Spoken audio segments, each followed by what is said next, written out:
आज बहुत ही जबरदस्त, बहुत ही बढ़िया रिजल्ट लेकर के आया हूं।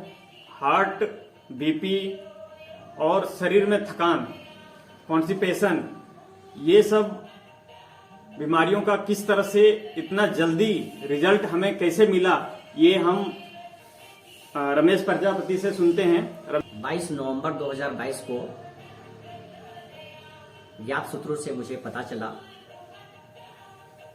कि आपके शरीर में अगर किसी प्रकार का कष्ट हो, किसी भी प्रकार का अगर कष्ट हो, तो आत्म संयम योग गुरुदेव के शरण में आप जाएं। हर प्रकार के बीमारियों के बारे में बताएंगे और जितना तरह का कष्ट है वो एक एक करके इलाज करते हैं। उसमें योग के माध्यम से भी करते हैं और फिजिकल ट्रीटमेंट भी करते हैं। मैंने संपर्क किया और मैं अपना इलाज करना शुरू किया। तो जो सीने में दर्द था और जो शरीर में थकान थी, बीपी बढ़ा हुआ था, मैं 200 मीटर नहीं चढ़ पाता था और घर में सीढ़ियाँ थी तो उसमें 10 से 12 सीढ़ियाँ भी नहीं चढ़ पाते थे। काफ़ी थकान महसूस होने लगता था और दर्द होने लगता था सीने में, आँख में कनकनाना भी शुरू हो जाता था। 22 नवंबर 2022 से आज 8 दिसंबर 2022 हो गया। 15 दिन तक 17 दिन तक मेरा इलाज चला लगातार, जिसमें हम इन सारी समस्याओं को हमारे शरीर में जिस तरह का आता था वो सभी हमारे शरीर से एक एक करके प्रतिदिन के हिसाब से निकलता चल गया और आज पूरी तरह से हमारे शरीर से ये सभी गायब हो गए और हमें बहुत अच्छा महसूस और हम अच्छा फीलिंग करने लगे एक एक करके। तो हमको ये लगा कि बिना दवा का हमारे शरीर से जो फिजिकल ट्रीटमेंट किया गया एक एक करके वो हमारे शरीर से कैसे एक समाप्त हो गया, ये तो हम भी ताजुब समझते हैं। लेकिन इन लोग सहयोग इन लोगों का, हमारे गुरुदेव जी का पूरे शरीर का कितना अच्छा से ये ट्रीटमेंट किए, फिजिकल ट्रीटमेंट किए, जो हम सोच नहीं पाते थे। और ये रिजल्ट जो है अपने आप में बहुत बड़ी उपलब्धि है, जो हम इतना कहीं से दूसरी जगह से उम्मीद और आशा नहीं कर सकते थे।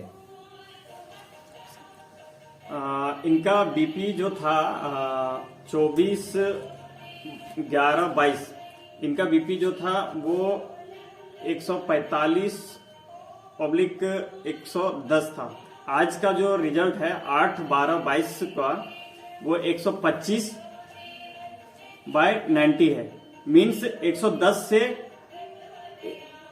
आपका 90 में आ गया। ब्लड प्रेशर तो इनका क्योर हो ही गया। ये बोल रहे थे, कल हमको सुना रहे थे कि हम 4 किलोमीटर आज चल के आए, दौड़ के आए, और पहले कितना बोलते थे 10 कदम 20 कदम चलते थे, पूरा थकान आ जाती थी और एकदम हालत खराब हो जाता था, बहुत परेशान थे। तो मैं देखता हूं कि योग, आयुर्वेद, प्राकृतिक चिकित्सा आप यदि करते हो तो मैं अपने ऊपर तो नहीं भरोसा करता हूं, लेकिन हमारे ऋषि मुनियों, चाहे तो जो योग आयुर्वेद है, उनके ऊपर इतना भरोसा है कि 100% आपको रिजल्ट मिल सकता है। इसमें कोई फेक वाली बात नहीं है, क्योंकि आज पूरी दुनिया, आज के समय में पूरा दुनिया जो है योग आयुर्वेद को अपना रहा है। इसलिए मैं अपने तरफ से कहना चाहूंगा सबको कि योग आयुर्वेद अपनाइए। जीवन को बचाना है तो एलोपैथी आप लोगे तो आपको मरने से कोई नहीं रोकाएगा, कोई नहीं रोकेगा। क्योंकि मैं देख रहा हूं कि डायलिसिस का पेशेंट इतना है हमारे पास, डायलिसिस खूब करवा रहे हैं आजकल। लीवर इतना खराब हो रहा है, किडनी तो मतलब दवाई खा खा करके एकदम पूरा एकदम खत्म हो जाता है। फिर डायलिसिस 1-2 बार करते हैं, फिर मर जाते हैं वो। तो यदि जीवित रहना है तो योग, आयुर्वेद, प्राकृतिक चिकित्सा में आपको लौटना ही पड़ेगा। नहीं लौटिएगा तो कोई आपका मालिक नहीं है।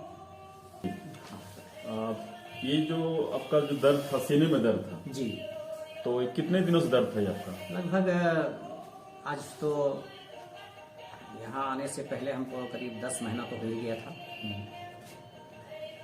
और इससे पहले जो दवाइयाँ चल रही थी, किस प्रकार की दवाइयाँ चल रही थी? वो होम्योपैथिक का दवाएं ऐसी दवाइयाँ चल रही थी, तो उससे मतलब ठीक नहीं हो रहे थे आप? ठीक नहीं हो पा रहे थे, लेकिन बस वही कंट्रोल हो रहा कंट्रोल था। नहीं हो रहा था। तो यहाँ आने के बाद आपको थोड़ा सा महसूस हुआ कि हम थोड़ा सा ही नहीं, पूरा अच्छा अब हो हम गए। बिल्कुल, हमको ऐसा लग रहा है कि हमारे शरीर में कुछ है ही नहीं, मतलब निरोग हो गए। बिल्कुल निरोग लग रहा है हमको। तो क्या मैसेज देना चाहेंगे कि योग अपनाओ, निरोग रहो? बिल्कुल, हम ये तो कहेंगे कि एलोपैथिक से दूर हट करके जहां तक संभव हो कि देर सवेर आपको आयुर्वेदिक में आकर के अपने भारत की संस्कृति में, संस्कृति की सभ्यता में आयुर्वेद पे भरोसा रखना है ना। भरोसा रखना चाहिए। चलिए, बहुत बहुत धन्यवाद। Thank you.